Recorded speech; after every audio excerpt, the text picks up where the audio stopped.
Hi everyone. So we have taken G Advanced 2024 question. Okay, so three questions we have taken. We will discuss in this video these three questions.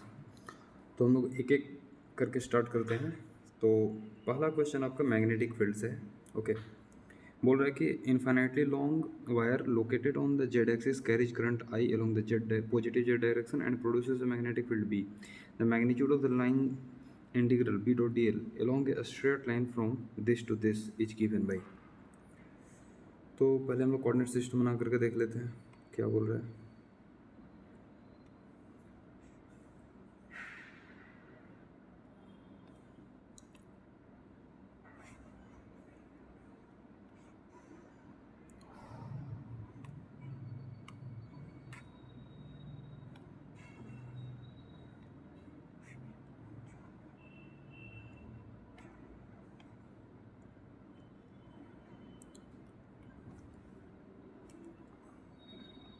तो x axis है, ये मेरा Y axis है and this is your Z axis. तो Z axis के long इसके long current I है. ठीक है, हमें पॉइंट दिया हुआ है -√3a.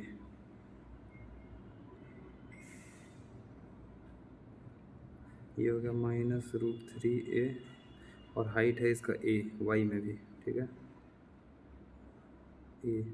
तो एक ये पॉइंट आपको दिया हुआ है, दूसरा पॉइंट AA0 फर्स्ट क्वाड्रेंट में,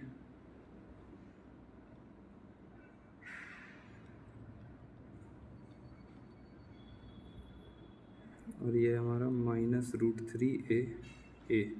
ऑफकोर्स जीरो मैं नहीं लिख रहा हूँ, जेड एक्सिस को नहीं लिख रहा हूँ. ठीक है, तो इसमें हमें बोल रहा है कि line integral of magnetic field कितना होगा. तो समझो, हम पूरा प्लेन एंगल हमारा बनता है 2 pi, because of course we have to understand कि जब आप करंट आई को इंक्लोज करते हो और किसी भी साइज सेप कर लेते हो, किसी भी रेडियस कर लेते हो, so we say what integration of B dot D L is equal to mu naught into I. So we have to understand कि actually we are integrating over the plane angle, जो कि हमारा 0 से 2 पाई के लिए है. ठीक है, क्योंकि अदरवाइज अगर मान के चलो कि रेडियस पर डिपेंड करता है या किसी फैक्टर पर, बाकी किसी भी चीज़ पर डिपेंड करता, तो हमारा रेडियस पर आंसर डिफर होना चाहिए था, बट यहाँ पर डिफर नहीं कर रहा है. ठीक है, तो 2 पाई के लिए आप कह सकते हो कि हमारा B dot D L line integral कितना होता है, म्यू नॉट टाइम्स आई. अब यहाँ पर हमको देखना है कि ये टोटल एंगल कितना बना रहा है. हम यहाँ से यहाँ तक जब चलेंगे, so how much is this angle formed. ठीक है, तो इधर 45 डिग्री है, यहाँ से समझ सकते हैं ए है तो मतलब कि π/4, तो यही π/4 होगा. और इधर हमारा एंगल हो जाएगा, ये है √3 और ये है 1, तो tan√3, तो ये हो जाएगा 60 डिग्री, मतलब π/3. सो π/3 प्लस π/4, ये हो जाएगा 7π/12. तो यूनिटरी मेथड से चलते हैं. यूनिट के लिए हो जाएगा mu naught I upon 2 pi. तो 7π/12 के लिए कितना आ जाएगा, mu naught I by 2 pi into 7π/12.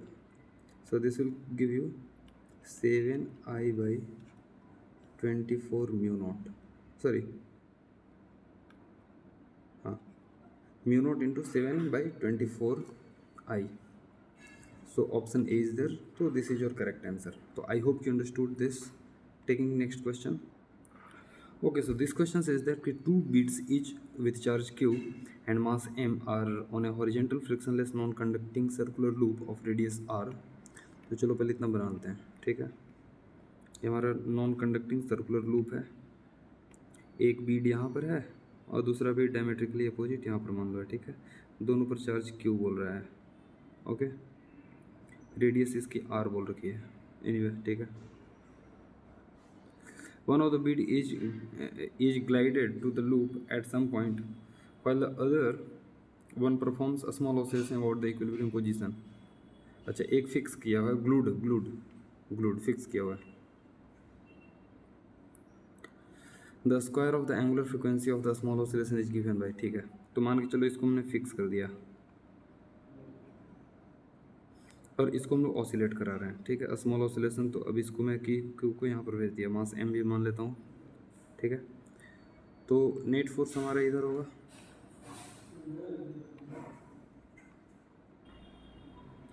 ध्यान देना आप कहोगे 2r क्यों लियो, क्योंकि समझना बात को, यहाँ पर ये मेरा डायमीट्रिक लाइन है, ओके। तो आप थोड़ा सा अगर जो स्लाइड करोगे तो वहाँ पर ज़्यादा चेंजेस नहीं आने वाले हैं, ठीक है। Length will not change too much and that is why we are writing it as if diameter, ठीक है, 2r ही लिखेंगे उसको। So I hope this point is clear to all of you, ठीक है। So this is the net force. अच्छा ये net force नहीं है, अब हमको एक चीज़ और यहाँ पर करना होगा थोड़ा सा। मान को एंगुलर डिस्प्लेसमेंट मैंने थीटा अगर लिया है तो ये सेंटर अगर लिया, so this is our normal line,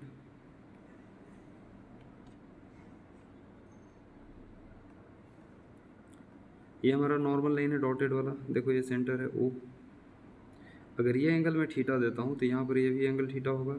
F इधर है तो एफ का कॉस थीटा कंपोनेंट तो इसके अलावा नॉर्मल के अलावा कुछ नहीं करेगा, और एफ का साइन थीटा कंपोनेंट इधर लगेगा along this tangent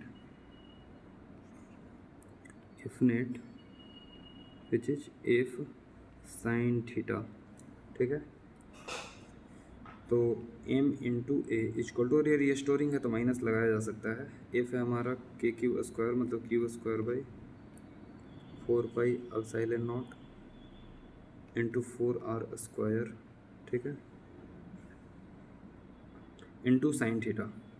अच्छा स्मॉलर एंगल के लिए we know that sine theta will come equal to theta, और थीटा यहाँ पर कितना होगा ध्यान से देखो।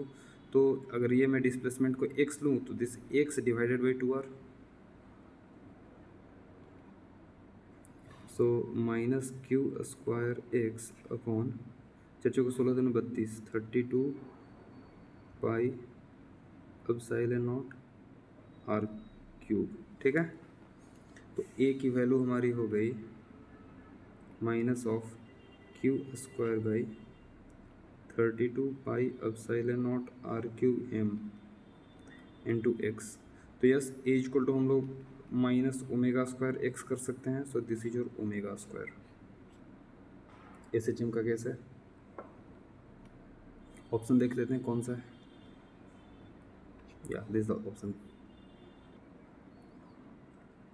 थर्ड क्वेश्चन है, block of mass m 5 kg moves along the x direction subjected to the force F is equal to this with the value of x in meter, okay, at t equal to 0 it is at rest। कुछ boundary condition दिया हुआ है, t equal to 0 पर v हमारा 0 है and x 1 है। The position and momentum of the block at t equal to pi by 4, हमें t equal to pi by 4 पर मोमेंटम p निकालना है और x निकालना है क्या आएगा, ठीक है। चलो तो f हमको दे रखा है, हम लोग जानते हैं force equal to mass into acceleration होता है which is 5a and that will become equal to -20x plus 10। तो यहाँ से a की वैल्यू आ गई -4x plus 2, this can be written as -4x minus half. अब ध्यान देना acceleration is linearly proportional to x, ठीक है, -x जा रहा है यहाँ पर, समझना बात को। लेकिन कहोगे सर ये तो सब्ट्रैक्शन में -x जा रहा है, अगर इसको मैं लिख लूँ -4 और कैपिटल X कर देता हूँ, so a is proportional to -x।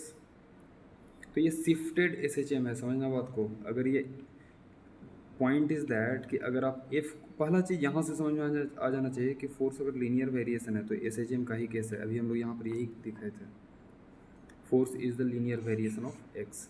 तो ये समझना है कि ये SHM का केस है, ठीक है। अब ये अगर यहाँ 10 न होता तो कह सकते हो कि ऑरिजिन के अबाउट SHM था, लेकिन यहाँ पर शिफ्टेड पोजीशन है, मतलब if 0 करोगे तो you will get x equal to half, so this SHM is taking place at x equal to half, ठीक है। फिर ओमेगा स्क्वायर आपका हो गया 4, तो ओमेगा की वैल्यू हो गई 2, ठीक है। तो जनरल सॉल्यूशन क्या होगा, x equal to a sine omega t plus 5, this is the general solution of the SHM।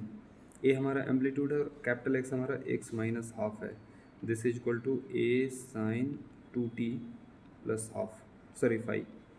अब हमको यहाँ पर सारा डेटा निकालना है, वेलोसिटी इक्वेशन लिख लो, डिफ्रेंशिएट करके तो v हो जाएगा आपका a into 2 cos 2t plus 5, ठीक है। अब t इक्वल टू 0 पर ध्यान देना, वेलोसिटी 0 है, 0 equal to 2a T equal to zero के तो कॉस फाइव हो जाएगा, मतलब कि phi must be equal to pi by two, first part. अब इसमें अगर डाल दूँ, एक्स बोल रहा है कि वन है, तो one minus half equal to one दिया हुआ है, ठीक है। So x equal to a sine five, five की वैल्यू पाई बाई टू है, so this is a which is equal to half. तो हमारा अब equation of S H M हो गया x equal to one by two plus one by two sine two t plus pi by two, this will become equal to half plus half cos 2t। अब position at t equal to pi by four, तो x at t equal to pi by four हमारा कितना आ जाएगा, half plus half cos pi by two, मतलब कि half हो गया, which is 0.5 metre.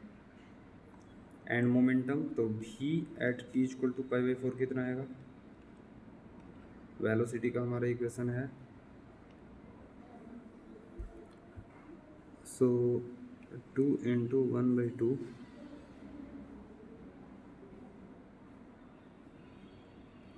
Cos pi by two plus pi by two, मतलब कॉस पाई, तो हो जाएगा माइनस वन, तो p हो जाएगा minus one into five, that is minus five K G metre per second. Option C. So I hope you understood the calculation and solution of all these three questions. Thank you very much. We will come with the next other questions in the next video. Thank you.